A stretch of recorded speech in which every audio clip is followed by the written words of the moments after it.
part of the Press Play Podcast Network.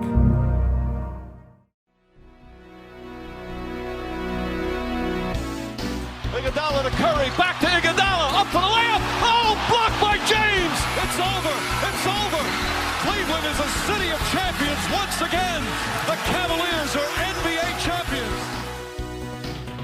That sound means it's time for Cavs on the Break, NBA podcast from the Press Play Podcast Network. I'm your host, Chase Smith, and we got a full house today, folks. Sam Amico, John Sable, Jeremy and Akron, and fellas, it finally happened. Myles Garrett, pick six, touchdown to the Pro Bowl. That's why we're recording. It happened today. I was sitting at Fathead's Brewery in North Olmsted when that happened, and I was like, what is going on? No, that was pretty cool. Sam did not appreciate the joke. Either that or his phone has frozen. No, the Cavs have traded for Caris LeVert, and this is something that we've talked about, we've teased, we've explored leading up to today. It took us all by surprise that it happened so soon. Sam, it happened. You guys nailed it on your pod. Jeremy nailed it on Facebook. It's like you guys know what you're talking about, Sam. Good job by you. Every once in a while, we will pull one off and be right.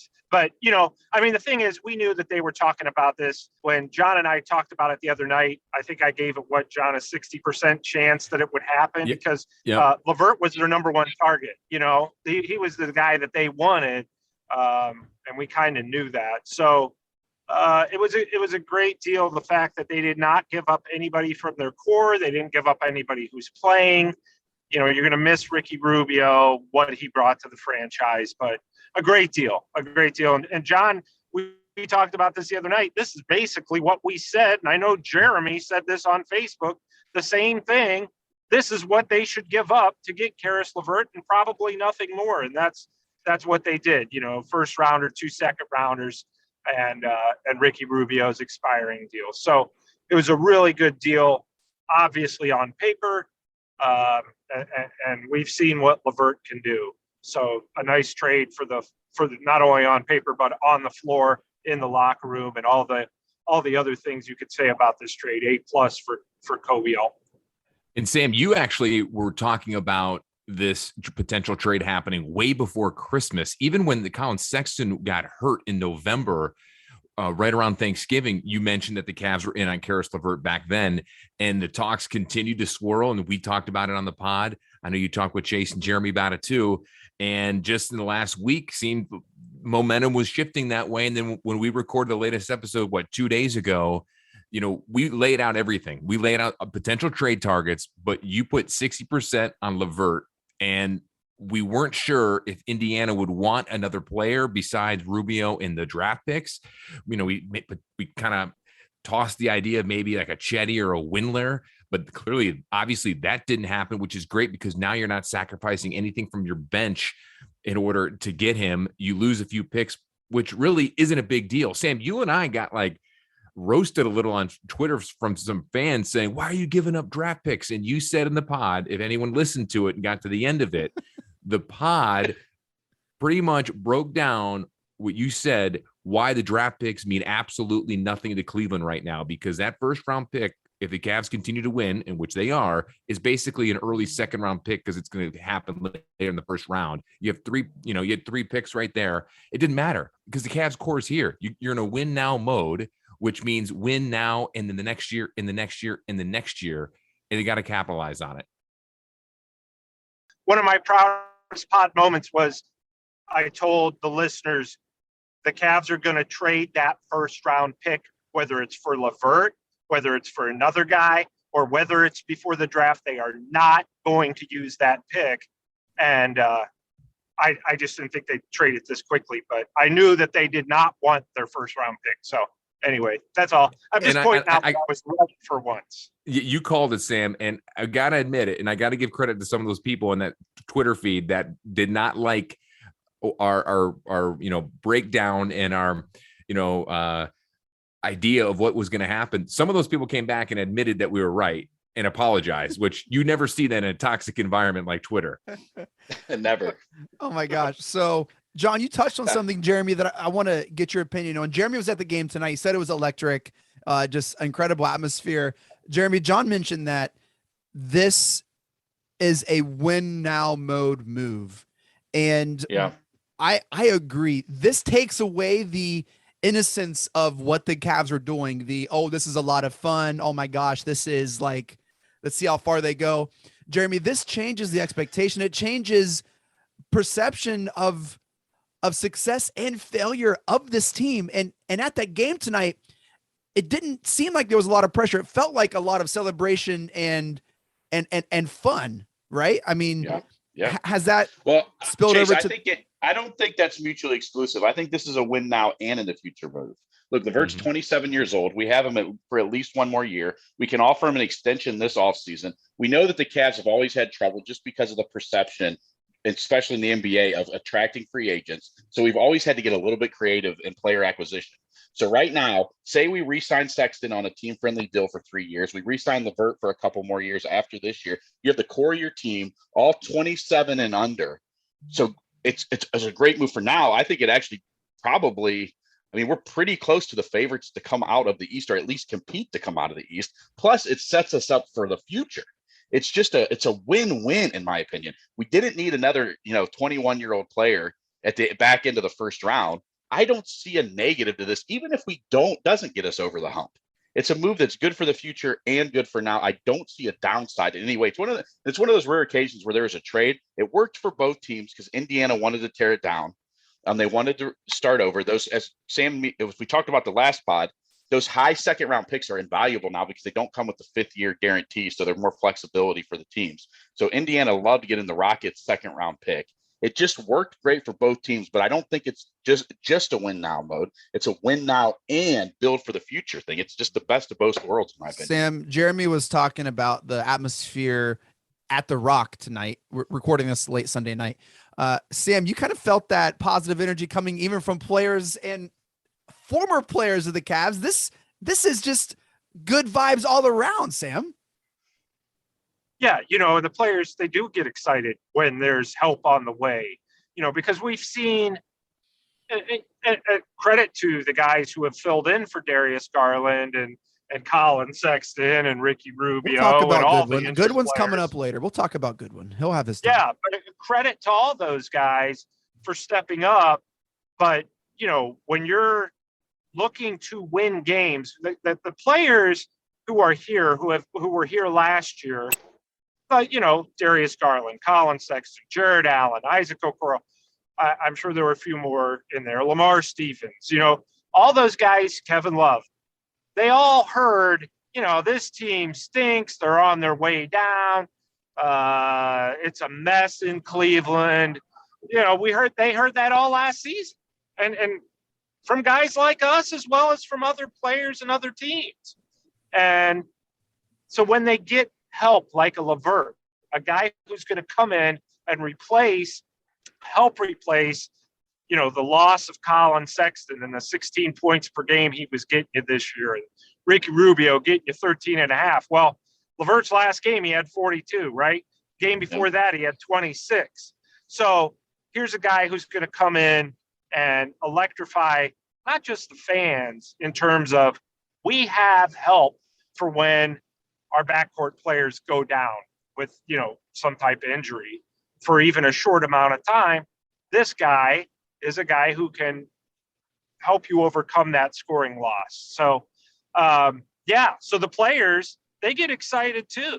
We think it's just us, but yeah, I got a text earlier from one who just sent the flexing emoji, and I think that they like the fact that, just like the fans and the media, that the Cavs did not give up anybody who was healthy in a regular part of the rotation. Initially Indiana wanted Okoro in this team.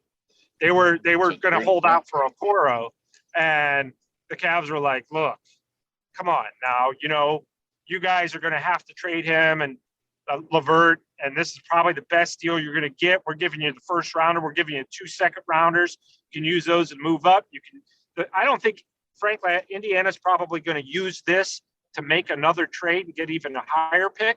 But as far as the Cavs were concerned, it's like, we're not going to put Okoro in here. It's kind of silly that you're asking. So, eventually Indiana came around, but yeah, everybody's excited. The players are excited, the fans, and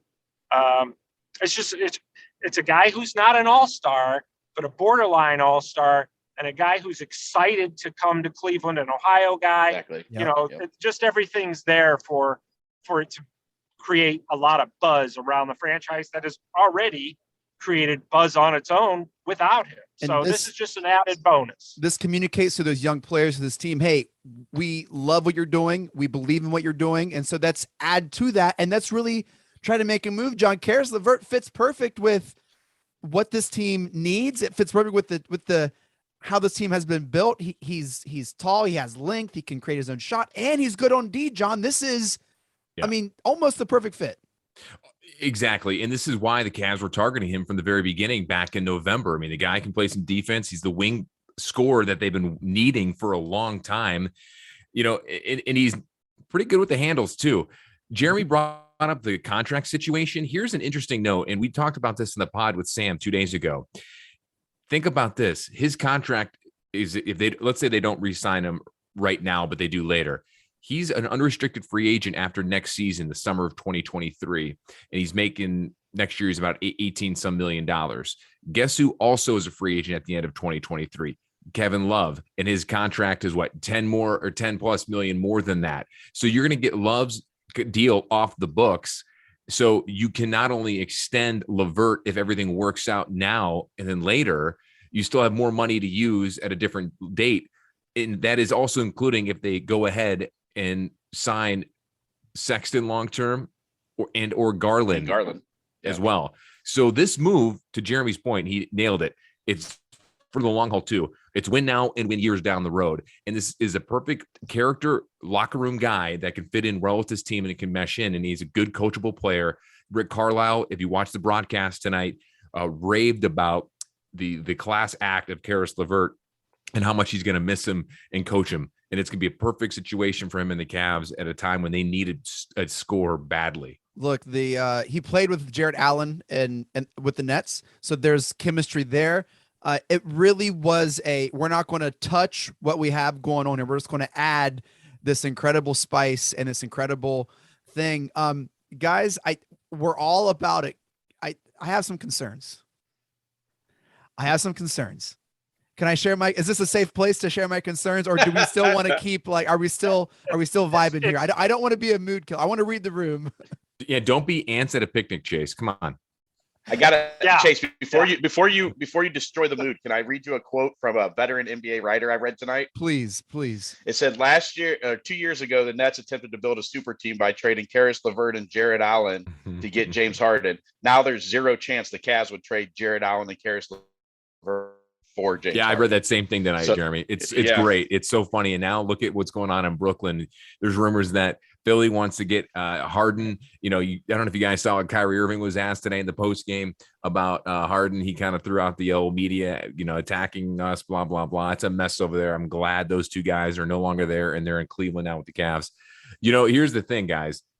We said this when the Cavs acquired Rajon Rondo, albeit it was a small piece, but it was a move that they needed to make to get an available point guard, a veteran point guard, maybe not necessarily a scorer, which we know he's not a scorer, but they were all in. They're putting all the chips in then, and they're doing it again now. Mm-hmm. And so, if this move does not mean the Cavs aren't a legit contender, I don't know what isn't. I mean, if people aren't really paying attention now, I don't know what else they need to be doing. What are they doing? This is a legit move to be a contender in the East. We were talked about, 2 months ago, play-in tournament. Okay, then they were started out hot. Then we're talking about, okay, top 4 seed home court. Guys, there's a legit chance they could be the number 1 seed in the Eastern Conference. Incredible.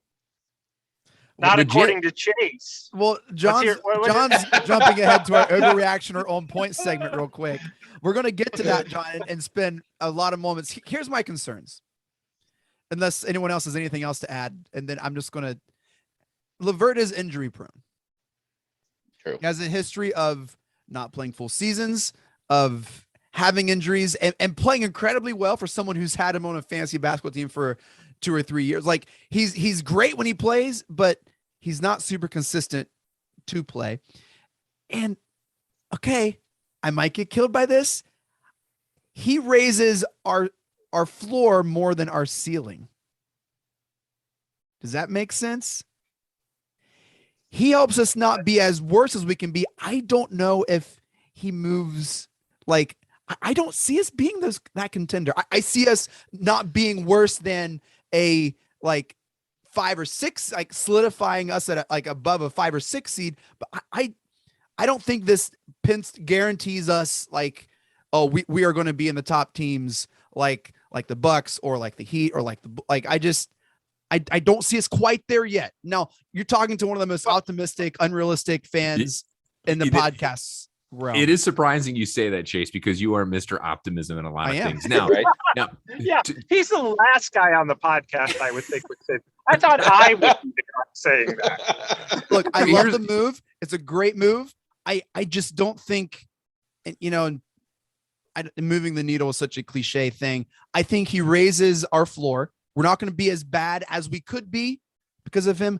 I don't see him as a huge difference maker that we are excited that he could be. That's just me. Can I say why I disagree, Chase? Here's let me give you a logical explanation why I disagree. If you've watched the Cavs like we all have, what have they been missing? They've been missing a wing who can create his own shot, especially when Darius Garland isn't in the game. Okay. We were at our best when Ricky Rubio was playing really well because he kind of filled that void, even though he's not a true wing. He created shots. Cedi Osman was playing great with Ricky Rubio because he was creating for him, creating for others. We haven't had that.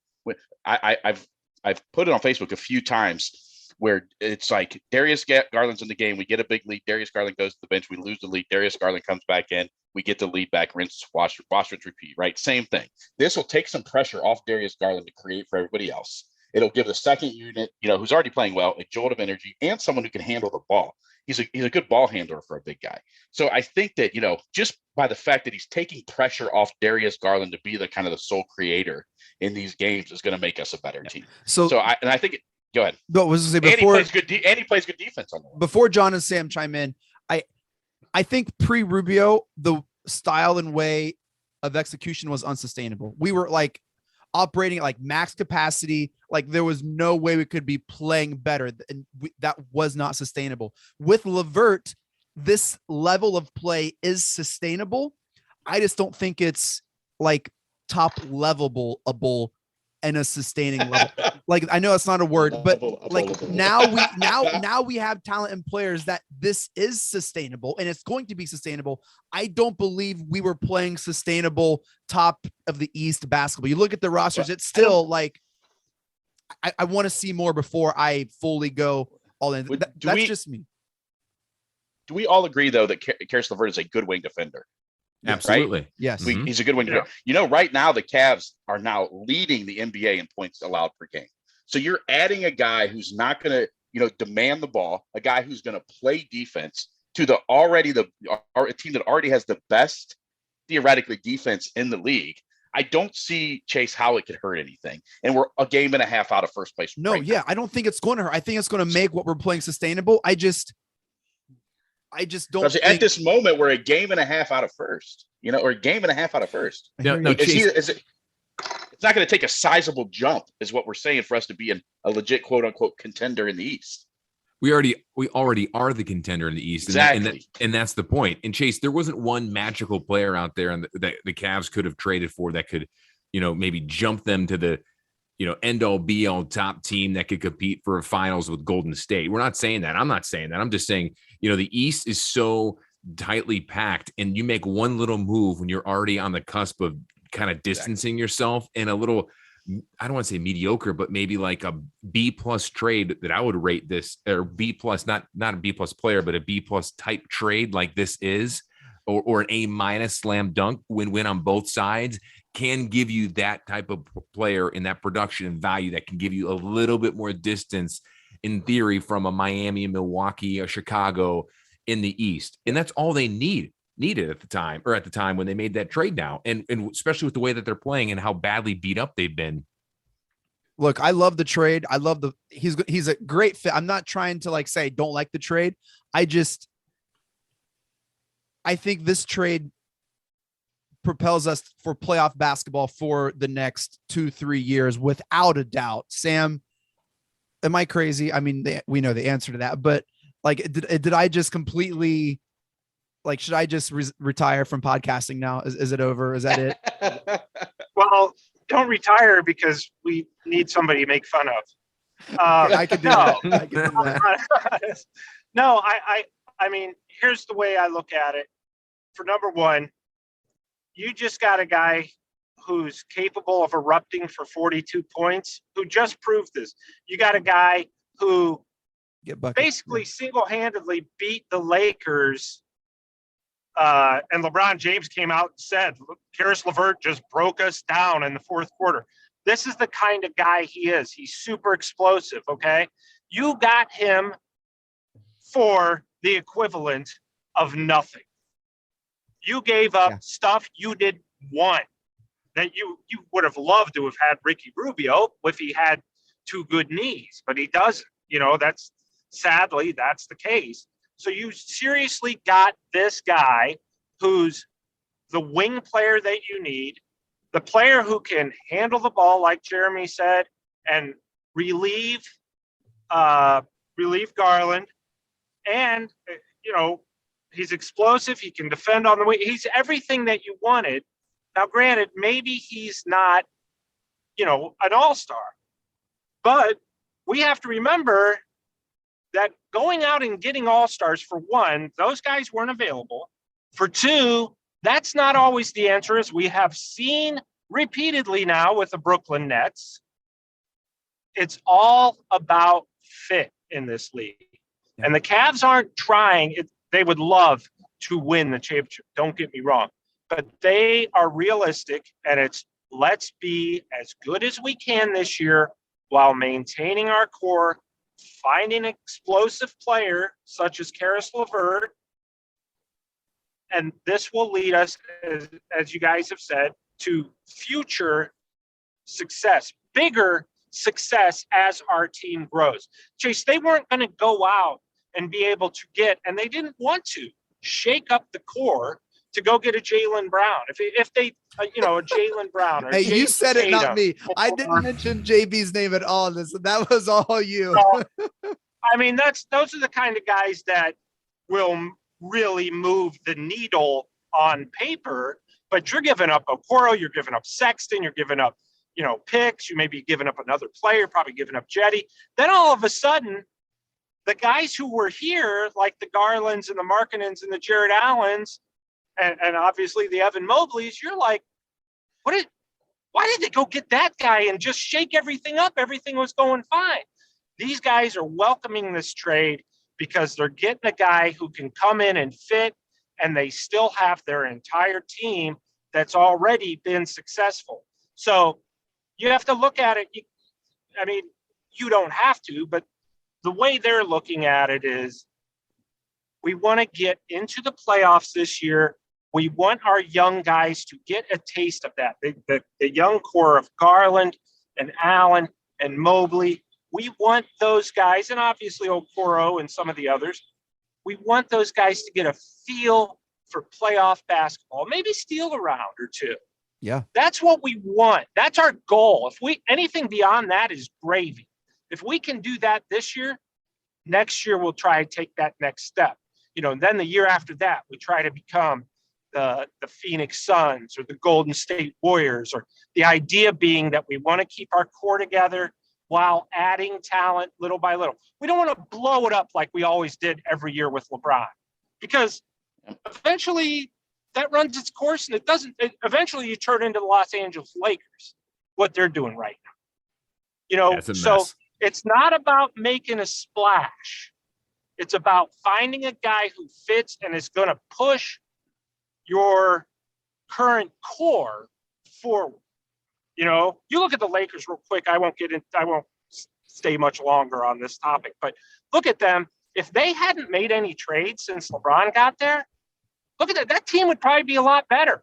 Oh yeah. And I'm talking, you know, Kuzma, you know, and Brandon Ingram, really an all-star. Even I don't think he made the team, but he's an all-star type player. And you'd have Kuzma. Those guys, you gotta let your guys grow, and you gotta let them grow together. Because you keep blowing things up and you keep adding superstars, it's all, you know, you're spinning your wheels usually with a superstar. So I think that this team has a shot to be like the Golden State Warriors in the sense that we're just going to keep our guys together like Golden State did. And even though they play a completely different style, the Cavs do, we're going to keep this together.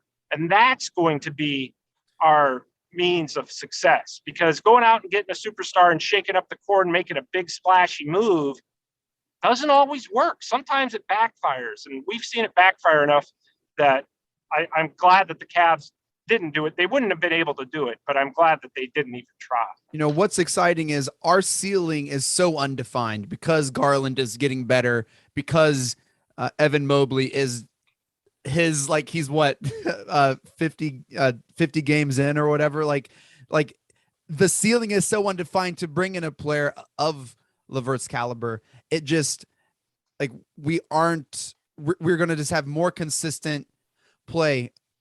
John, before we go to break, I know we got four people here, all caring and loving and want to talk. Man, this is a big move, man.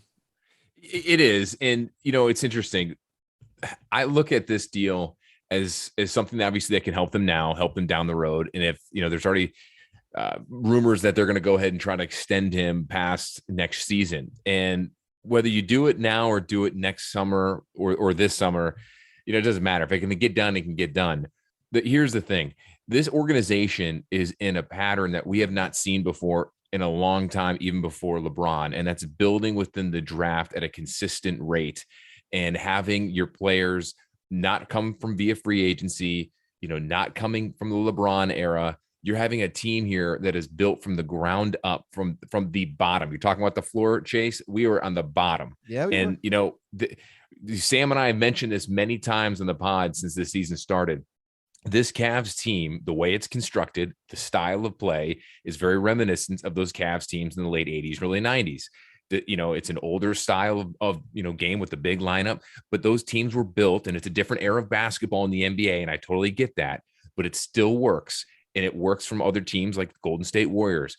You build from your draft from the bottom up and without any free agency and without any major trades. And this is what you have. And you have a contending team in the Eastern Conference now, like those Cavs teams were back then. We haven't had this in 30 years, if you think about it that way. I mean, the Cavs are going to go onto the playoffs this year for the first time without a LeBron team since 97, 98, and it's really incredible what they're doing right now. And a really trade like this will distance themselves in theory if everyone stays healthy. Yes. And, trade deadline's coming up here. Sam, I don't know if they make another move. Maybe they go in the buyout market. I would like for them to look at another backup point guard. There's some names out there that they could grab that could be cheap. Maybe we can talk about that after the break. But Don's looking at my show notes here. I guess that's what hosts do. We know how to. Chase, can I follow John up a little bit there? Yeah, man. You know what? He's right. I think there was a point there where LeBron started the teams building their big three, and Brooklyn's probably the last one. Now, if you look around the league, the Phoenix Suns, the Memphis, the Jazz, the Cavs, these teams are all organically grown with supplemental pieces brought in, right? And I think that's kind of, we're back to that now. I think the days of trying to go all out to build a big three are done. And now it's kind of back to that. And we're kind of, one of the 3 or 4 teams that are at the, the front runners in that.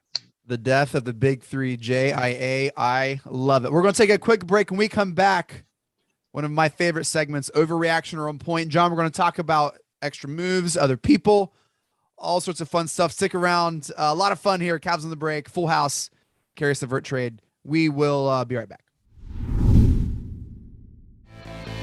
Looking for new insights on the Cleveland sports scene with a unique side of Cleveland sports history? Then you found the perfect podcast. I'm John Sable. And I'm Scott Sable, and we're hosts of the Sable Brothers on the Baseline podcast, a podcast about Cleveland sports, but not your typical podcast about the land's sports teams. Join us as we embark on a journey of sharing a unique and historical side of Cleveland sports history with the help of some former Cleveland sports stars and other historical figures. All right here on the Sable Brothers on the Baseline podcast, part of the Press Play Podcast Network. For the Dennis Maniloff Show, I'll tap into my 40-plus years of following Cleveland sports and 30-plus years of writing and talking about them, so as to bring you informed opinions and analysis of your favorite players and teams. I also will monitor the national sports scene and, when warranted, step out of the toy department and into the real world. And I'll always be on the lookout for special guests. By all means, join us.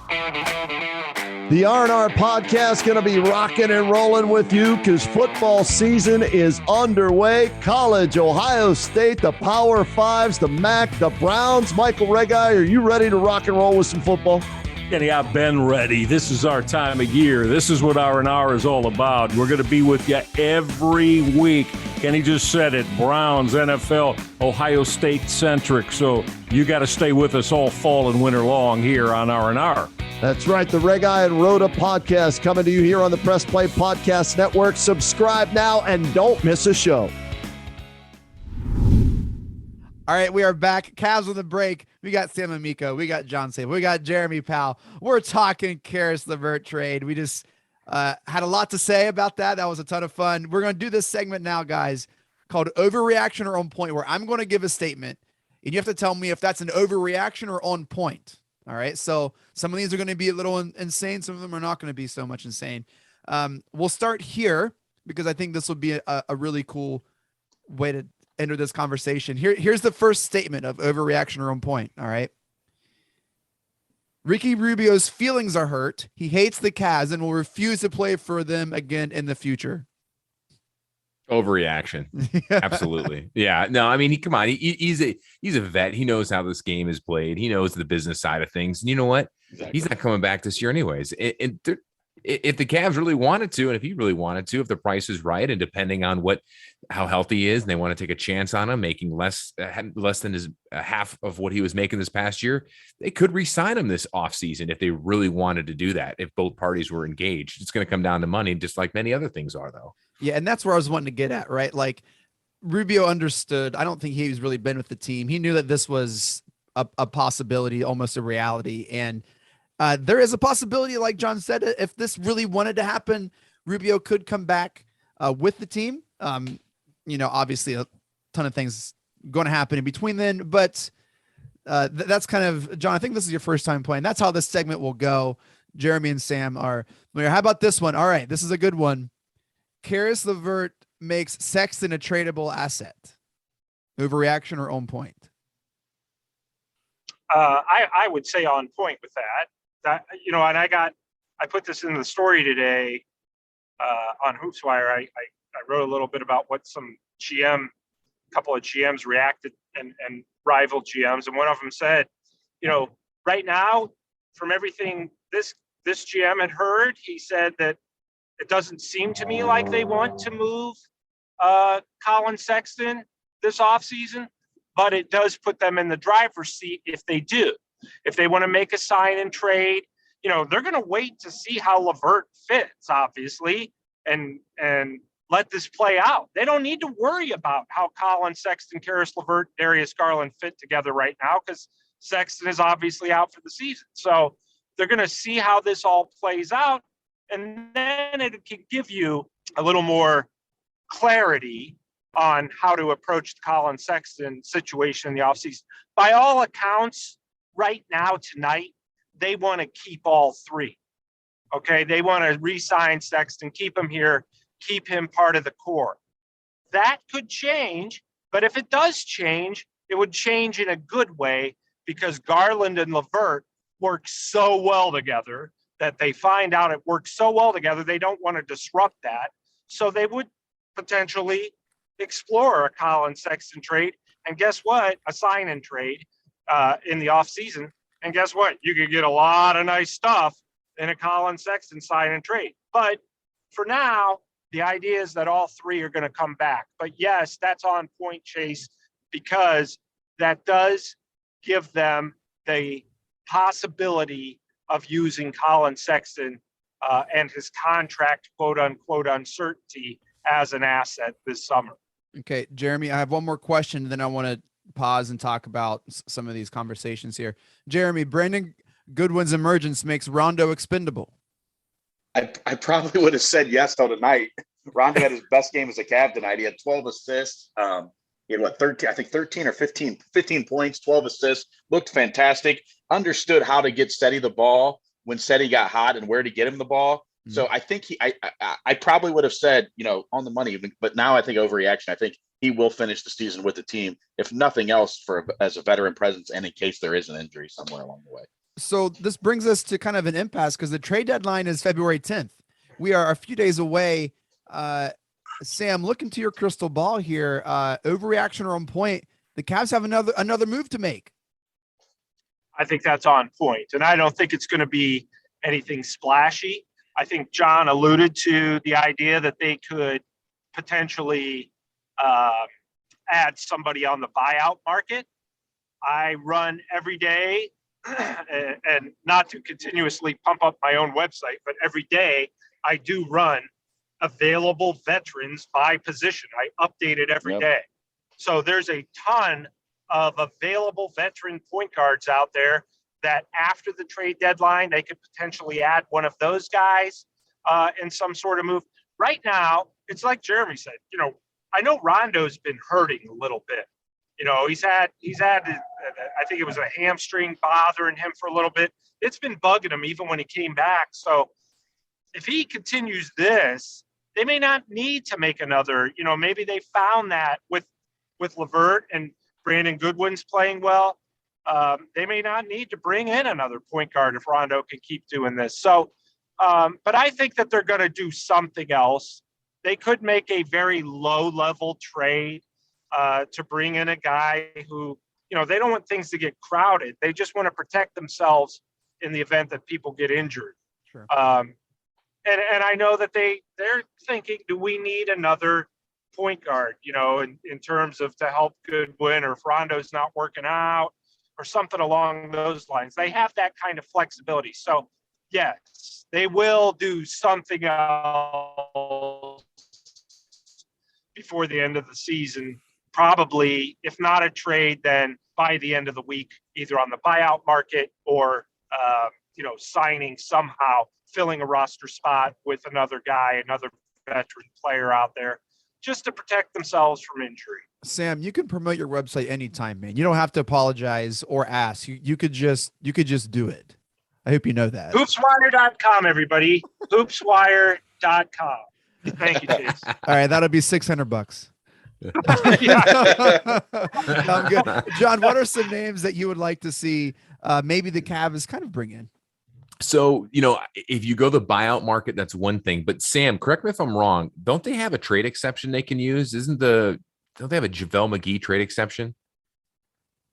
I don't know if it's McGee or from somebody else. I know that they have something small that I'm pretty sure has to be used by March 10th or it just expires. Right.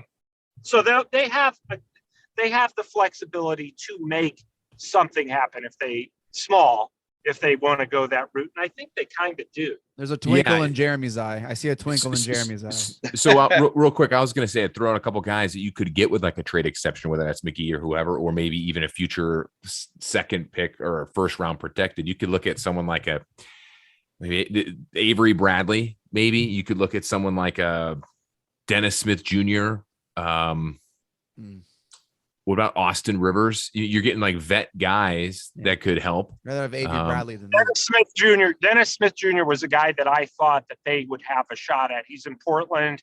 Their situation has been not real great with Lillard out. They've had injuries. They may be sellers a little bit at the deadline. Yeah. So that's the thing you have to look out for is these teams who are selling, quote unquote, at the deadline. In other words, that means that they are going to kind of want to liquidate the roster a little bit and get rid of some of these veteran players like an Avery Bradley, perhaps a Dennis Smith Jr. I bet is very, very available.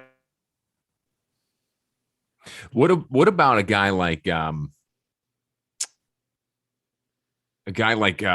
Payton? Yeah. Those are the kind of guys. Those are the kind of guys that that I'm thinking that they would like to get there. And there could be another guy, kind of a frankly, a small power forward type too, Right. instead of another backup point guard. You know, we heard their interest in Robert Covington, who just got traded from the Blazers to the Clippers. That kind of lower level Anthony Tolliver type of stretch for. Well, Terrence Ross, I know, you know, he's not out of the picture yet because he's available for cheap. And when that happens, those are the kind of guys you say, you know what, we can bring him in. He could be a fit. So I don't think they're done yet. No. Look, Dennis Schroeder would be a good one too. Yeah. Dan, we talked about that in the last episode. Yeah, right. And those guys, I think, are all possibilities. They're distinct possibilities because a lot of them, their contracts expiring at the end of the season. Their contracts are cheap. They're easy to get. And to boot, they're veteran players who have been through playoff battles and all that stuff. So, yeah, I think all those things make sense. I don't have a name, but I don't think it's out of the realm of possibility the Cavs would look to get some insurance at 4 or 5. Look, Ed Davis right now, whenever someone's out, whatever, if someone misses a few weeks, Jared Allen, Mobley might be running up on a rookie wall. If you can get a guy that can provide a little insurance, at the 4 or 5 spot to play some defense and can rebound. I don't have a name off the top, on the tip of my tongue here, but I wouldn't be, surprised if they looked at that as well. Look, guys, Kobe Altman is killing it with every move. We do apologize for Sam's Matrix voice. Sam's driving through the Cuyahoga Valley National Park tonight for some reason. I don't know really where Sam is driving to. Chase's video. This is my regular voice. I just speak like the Matrix. Yeah. His video looks like he's remaking the Blair Witch Project. Yeah, I have no idea what's going on with Sam, but we hope you're okay. Hey, Sam didn't take the red pill or the blue pill. He took both pills. All right, here's one. Overreaction or on point. The Cavs will win over 55 games this season. Overreaction. Yeah, you guys go ahead, but it's overreaction. Yeah. Wow. I think that's 52 is probably a realistic number. 50 to 52. Man, and to listen to you guys at the first half of the show, it'd been like a 60-win team over here, man. And here I am saying that this is like, let's be a little more tempered. And all of a sudden, no, they're not going to win barely 50 games. I mean, the Cavs do have 31-30. The Cavs do have the third easiest remaining schedule left in the NBA. They won 33. I could see them hit 50 easily, but I don't know about 55. I think 52 is. I think if things go well, 52. Because we're 33 and 21. Many games left. 54. And if you win 52, you can left. win the East. Yeah. So why not 55? It's a little overreaction. That mean they'd go like what? They'd have to go what? 33 and 21, 54. But 38 games left. 21 and 7. Help me out here. Everyone's afraid to do math. Everyone's afraid to do math. I'm a public school kid. Someone do this math. Yeah. They promised me I'll write it up right now. They got 28 games left. You have 28 right. games 28 games left. Right. So I said 54. You have to go 22 and 6. Carry the 1. 6. That's not going to happen. 22 and 6. That's a big lift. That's a big ask. I mean, you still have a game against Miami, Chicago twice, Milwaukee, Philly. You got 4. You got Philly 4 times. Yeah. Atlanta, I think once or twice. Atlanta's circle in the drain though. Oh no, wow! They don't play Atlanta. Jeremy, the death of the big 3, and we have the Hawks are circling the drain. And Toronto. We have Toronto. We have a makeup game against Toronto. Toronto's playing some of the best basketball in the league right now. Yeah, you got Toronto twice, Dallas once, and then your bottom feeders: 2 against Orlando, 2 against Detroit, 2 against Indiana, 1 against San Antonio, New York, and Washington. Right. So overreaction. I hear you. Jerry Smith, I don't like the trade, but they're winning 55 games. I didn't say I said I like the trade. I'm just saying the trade raises our floor. He says it might make us marginally better, is what Chase said. It will keep our level of play sustainable. All right. Overreaction or on point. Cavs will finish in the top 3 in the East. On point. Yes, John, I love it. I didn't hesitate one bit. No, you I mean, didn't. the only three teams you're worried about there, well, I should say four, would be Chicago, Milwaukee, the Cavs, and Miami, right? Yeah. So Totally. I can't believe you're just discrediting the Bucks, who have Giannis, the champs, and I mean that's a pretty quick dismissal, man. And they're only a game behind us, I think, right?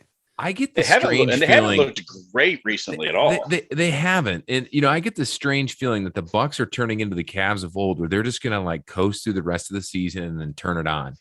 I mean, yeah, you're right, Jeremy. You got Philly in there too.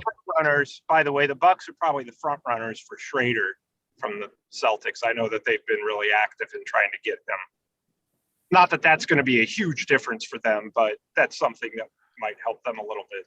I'm not sold on Chicago keeping this. I don't think that's very sustainable. Me neither. No, Me neither. they're injured, and they got a bunch of injuries and long-term injuries at that. So, all right. So, Sam, overreaction or on point on the top 3 seed? I think it's on point. I think they'll finish in the top 4. I do. I think that, and I think, part of the reason is too, Philly, who knows what they're doing right now in terms of this Ben Simmons stuff. They're so determined to get James Harden, and I'm like, why? Is he going to make you that much better? Yeah, Harden would move the needle and raise your ceiling. Yes. Maybe. You know what? I'm going to mean maybe. Daryl Morey was born in Medina Hospital. He went to Medina Highland High School, the Sixers director of basketball operations. Who wasn't born and raised in Ohio? That's kind of where I'm at this point. Jeez. Anyway, I'm going to give him a pass because, you guys are nuts if you don't think Harden on the 76ers would not propel them to the finals. If you like guys who dribble, ball fake, dribble, ball fake, shoot 3 free throws, have a guy jump into them. How many finals appearances is James How Harden many players like Embiid has he played with? None. Well, I mean, I guess KD. I don't know. Dwight Howard when Dwight Howard was still good. Brooke when Russell Westbrook was still good. Chris Paul got to the finals the very minute he got away from Harden. I like James Harden. Don't get me wrong. I just don't think. I think he's past the point where he's going to propel you to the finals. You know what? Let's do a little hot take here. All right. I think James Harden, Russell Westbrook, and maybe not Ben Simmons, but those two are obviously are now past their prime and on the downside of their career, and that they're going to do more damage than good for certain teams. And if Ben Simmons isn't careful, he's going to fall right down that same trap that they're in, and he's younger. And so needs to work on his game because Philadelphia is screwing up his career big time right now. And, I hate to say it, but if he can finally play or get traded somewhere, the kid's got to work on his game better. But if he's not careful, he's going to fall down that road of a Westbrook and Harden that they are down right now at a much faster clip, in my opinion. Look, I'll sell Westbrook with you, even though I like Westbrook. I'll sell Westbrook. I'm buying all your Harden stock. I will buy your Harden stock. 8 months ago, I was going to say 8 months ago, I would have loved to have seen either James Harden, Russell Westbrook, or Ben Simmons as a member of the Cavs. I was like, that they need to go out and get a superstar. Go do that. Yeah. I wouldn't want any of them now. Yeah, I agree. I wouldn't want any. Sam, we did a whole pod about could Ben Simmons potentially be traded to the Cavs. It was like a whole pod on that. We were super excited. We wanted it to happen. Yeah. I agree with you. Jeremy, can I buy your Harden stock since you're just disgusted about the thought of Harden? He's the most boring superstar to watch play of all time. It's especially now that he doesn't have the explosiveness. He had some explosiveness earlier in his career, but now it's dribble, ball fake, get someone to lean into him, try to get 3 threes or 3 free throws, hit a couple threes. It's boring. It's boring basketball. It's all ISO. It's boring. I don't like the guy. I don't. Jeremy, you know what it is? I don't like him with the Nets. Yeah, I don't either, Stan. But Jeremy, you know what James Harden's basketball skill set is right now? What's that? It's NBA Jam style, minus lighting the rim and net on fire. That's all you're doing. All right. It's 2-on-2 basketball. So boring. All right. 2-man games. It's not fun. The Cavs are fun. The Grizzlies are fun. Yeah. James Harden is boring. We talked about on a pod, I think, Jay, before you joined us, we talked about, Sam, a a Cavs Grizz final. Remember that convo?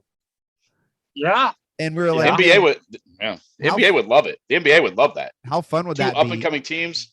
Everything's about like what's next, right? Well, what's next is the Cavs and the Grizzlies possibly, and then the future is now. NBA would love that. I don't know if the markets would love it though, because I don't think they'd like it in terms of the rating.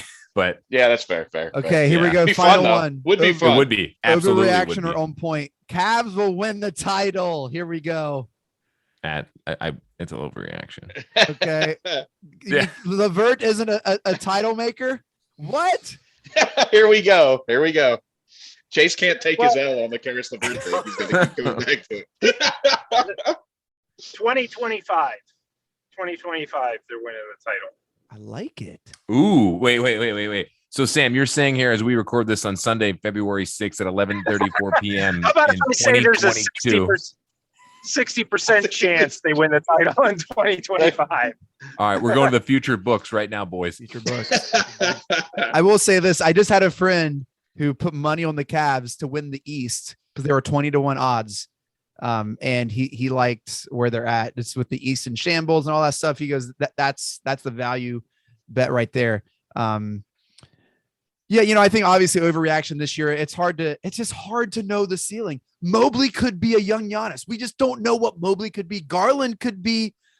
I mean, for as crazy and not the person crazy, but just as wild as Kyrie's career has gone, he was excellent for the Cavs. We could have this transcendent talent at point guard. We just don't know the ceiling of these players, and that's what makes it so exciting. Sam, I hear 2025, and that sounds so far away. Like it's really not. I mean, but 2024? Oh no. Maybe. I don't know.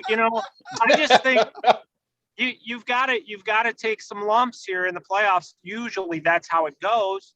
But the Milwaukee Bucks were winning the championship last year, so anything's possible, especially as both Jeremy and John have said that, the new wave of the NBA is not to have a big three, but to have really good players at most positions, as opposed to 2 or 3 big superstars. And then everybody around them is kind of like one step away from the G League. Mm-hmm. So I think that if you have a balanced, deep team like the Cavs clearly do, they have a coach who has been the perfect voice for this group.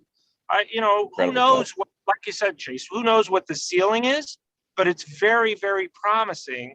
Yeah. And who knows how fast that will happen.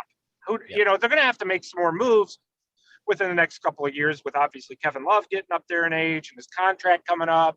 And, there's going to be a couple other moves. They've got to figure out what to do with Sexton. So I think the sky's the limit in a very short amount of time. 3 years is not that long. That's true. Especially when you're old like me, it'll feel like 2 weeks. Sam. Well, to Sam's point, the window is open for a little while here. Yeah, Kobe went window shopping today. I love it. He did. We got LeVert. Here's the thing. The window is open. They can make more moves here the next, this offseason, next season. This time next year, we're going to be talking about Kevin Love's expiring contract, So, I think what's intriguing despite the move today and what happens the rest of the season is 2 things. One, heading into what happens with Colin Sexton's contract. We have beat this, situation in projecting and predicting what's going to happen to him to death on the pod since last summer during the draft. Chase, that. Sam knows that. But we don't know what's going to happen. They can sign him. They could trade him for more pieces. Kevin Love will be gone. You could trade him as an expiring contract. I mean, the options are endless in a way. And it's a good problem to have if you're the Cavs, which means, you the only way you're going is going up with all these young pieces too. And before you know it, then you're going to have to re-sign Mobley and you're going to be re-signing Garland soon anyways. Max. You got, it's a good problem to have. They've got a lot of good pieces in place. Some of the best young core in the league, right behind, Phoenix, Memphis is up and coming. Golden State's getting a little older too. I mean, they're still dominant. Don't get me wrong, but if you're looking at 2025, you want to dethrone them, go for it. They'll be done by 2025. Oh, yeah. So many takes. Like I can't even like begin to like cut them all out and like put them out there. Jeremy, when is the Cavs title window? When do you see that? I think 2024, 2025. I think that's it. And for all those reasons you just said, and you're right, we don't know what Evan Mobley becomes. I'm leaning towards more a Kevin Garnett type, but he could be one of the most dominant big men in the game right away. And we have all these guys that are young, minus the Kevin Loves. Everybody else on the team that contributes is 27 or younger. Look, so the window is not now, but the window, like Sam said, it generally does take. It's a process generally. Get to the playoffs, win a playoff series, keep moving up.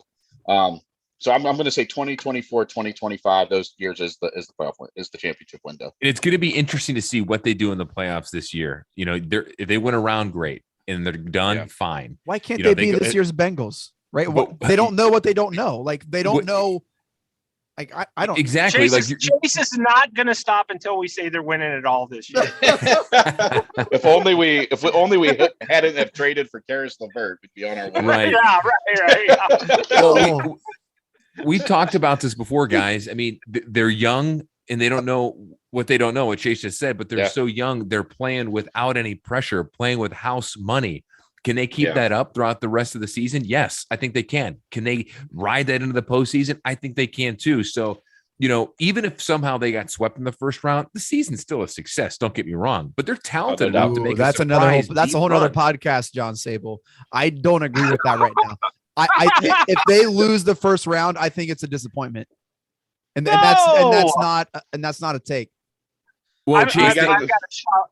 My Matrix voice is screaming no right now, Chase. The second best thing to winning a title is having a young, promising team like this. And yeah, you'd be disappointed. Don't get me wrong. I think everybody would be. But the fact that you've given your fans a regular season full of fun and hope, and that hope extends beyond what happens this year. To me, the disappointment at this point would be like, you got the 8th seed, or you're playing in the play-in tournament, or you didn't really give much of a showing at the end of the year. That would be disappointing considering how far they've come.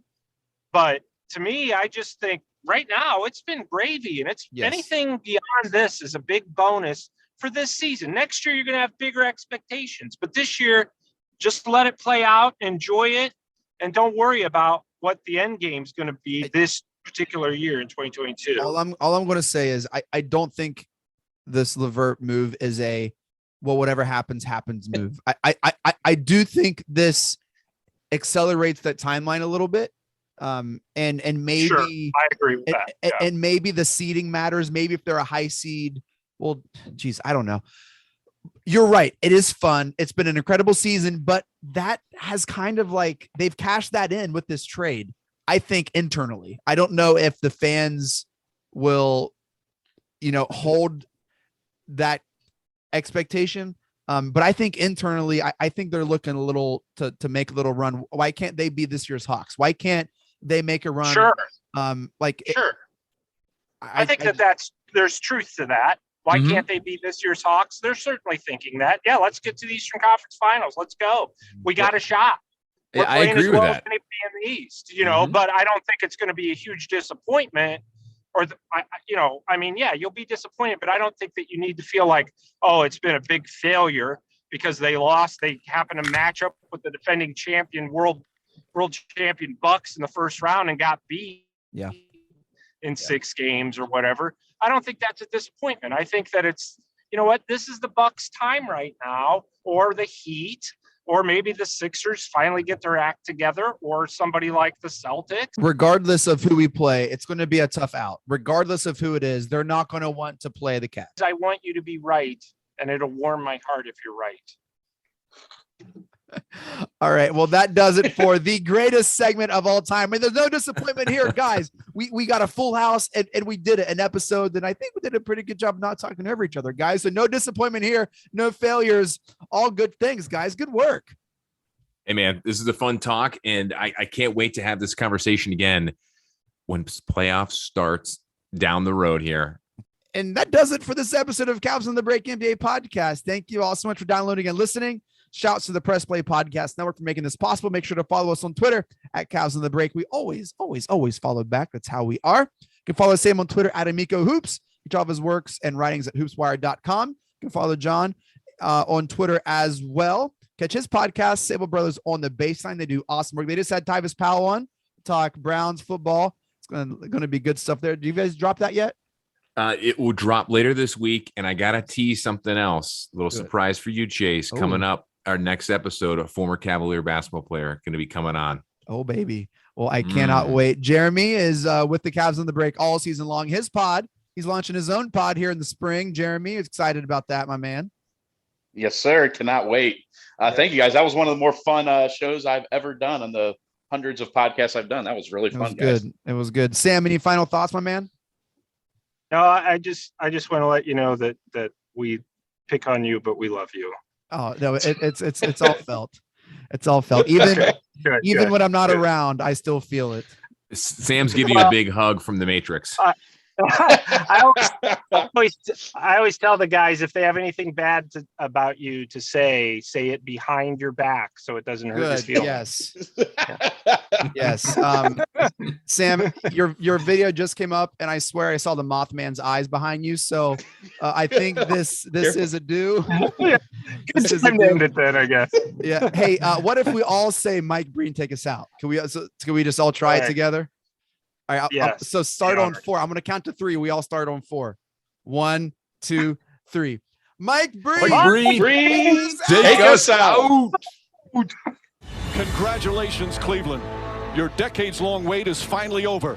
The Cavaliers are NBA champions.